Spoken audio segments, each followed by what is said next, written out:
Asad class का सबसे ज़्यादा सहमा हुआ बच्चा था।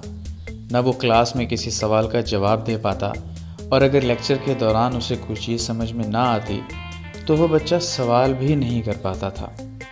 मुझे नहीं पता इसकी क्या वजह थी, लेकिन मैं एक बात को महसूस ज़रूर कर रहा था कि उस बच्चे में खुद एतमादी की शदीद कमी थी।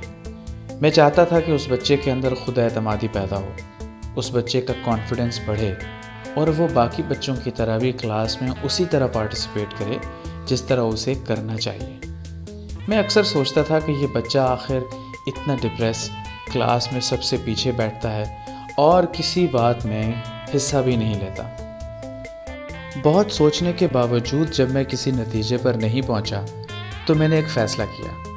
मैंने सोचा क्यों ना उसे पास बुलाकर बिठाकर अकेले में बात की जाए ताकि मैं ये जान सकूं आखिर वो कौन सी चीज़ है जो उसे सबके साथ बैठकर बात करने में माने है। सो मैंने एक दिन ऐसा ही किया। छुट्टी की बेल बजी, सब बच्चे खुशी खुशी अपनी किताबें अपने बैग्स में डालने लगे।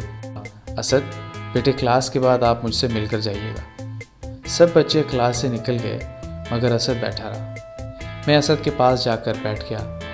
असद के सामने वाली कुर्सी पर बैठने कर मैंने असद से एक सवाल किया। असद, मैं महसूस करता हूँ कि आप क्लास में बाकी बच्चों के साथ उस तरह पार्टिसिपेट नहीं करते जैसे आपको करना चाहिए, आखिर क्या वजह? असद झिझकते हुए बोला, सर ऐसी तो कोई बात नहीं। मैंने कहा, मैं काफ़ी दिनों से महसूस कर रहा हूँ। टीचिंग करते हुए इतना तजुर्बा तो मुझे हो गया है, बताओ क्या वजह है?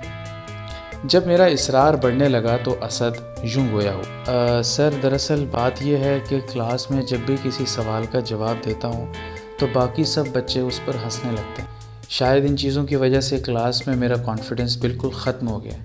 मैं क्लास में सवाल नहीं कर सकता, कहीं क्लास के बाकी बच्चे मुझ पर हंस ना पड़ें। क्लास से बाहर जाकर अगर मैं कोई बात कर दूँ तो बाकी बच्चे उस पर भी मेरा मजाक उड़ाना शुरू कर देते हैं।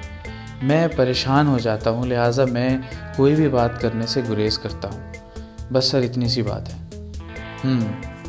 मैंने सुनकर असद को कहा, क्यों ना एक काम किया जाए, मैं जैसा कहूँगा तुमने वैसा वैसा करना है, ठीक? असद ने परेशान होकर मेरी तरफ देखा और बोला, मगर सर क्या काम? मैं तुम्हें एक सवाल देता हूँ, तुमने करना ये है कि कल जब क्लास में मैं वो सवाल करूँगा तुमने क्लास में हाथ खड़ा करके मुझे कहना है, सर इसका जवाब मुझे आता है, और मैं उस सवाल का जवाब तुमसे पूछूंगा। बस होगा ये कि हर 2 दिन बाद मैं तुम्हें एक सवाल दे दिया करूंगा और तुमने उस सवाल का जवाब क्लास में हाथ बुलंद करके देना है। मगर सर इससे होगा क्या? असद ने मुझसे पूछा। मैं मुस्कुरा दिया। मैंने कहा, जैसा कहता हूँ वैसा करते रहो और नतीजा खुद देख लेना। अगले दिन हस्बे मामूल क्लास ख़त्म हुई तो मैंने क्लास से निकलते हुए बच्चों की तरफ पलटा और पूछा, बच्चों एक सवाल है, इसका जवाब कौन दे सकता है? मैंने वही सवाल जो कल असद को बता रखा था सबके सामने किया। किसी बच्चे को उसका जवाब ना आता था और ना आया। इतने में असद ने हाथ बुलंद किया और डरते डरते बोला, सर इस सवाल का जवाब मैं दूँ? मैं मुस्कुराया और मैंने कहा, हाँ हाँ असद जवाब दो। असद खड़ा हुआ और उसने दुरुस्त जवाब दिया। मैंने इंतहाई हैरानगी का इजहार करते हुए सबकी तरफ देखा और कहा, ज़बरदस्त असद, तुम्हारा जवाब बिल्कुल दुरुस्त है। सब बच्चे असद के लिए क्लैपिंग कर। बस समझिए अब तो मामूल बन गया। मैं हर 2 दिन बाद असद को कोई सवाल बता दे जिसका जवाब सिर्फ असद को ही आता। यूँ असद की रेपुटेशन क्लास में बेहतर होने लगी। वही दोस्त जो कल तक असद का मजाक उड़ाते थे अब उनकी नज़र में असद की काबिलियत की धाक बैठने लगी। यूँ आहिस्ता आहिस्ता मैंने ख़ुद महसूस किया कि चंद ही हफ्तों में असद का न सिर्फ कॉन्फिडेंस बहाल हो गया बल्कि अब वो क्लास में सबके सामने उन मौज़ूआत पर भी बात करने लगा जिन मौज़ूआत पर शायद और कोई बच्चा बात ना कर पाता।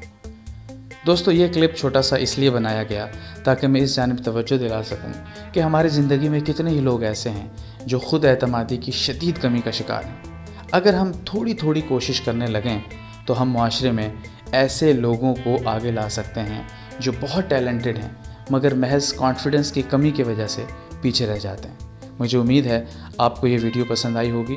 अगर वीडियो पसंद आई है तो मेरा चैनल सब्सक्राइब कीजिए। वस्सलाम, आपका दोस्त, आपका होस्ट कफ़ील असलम।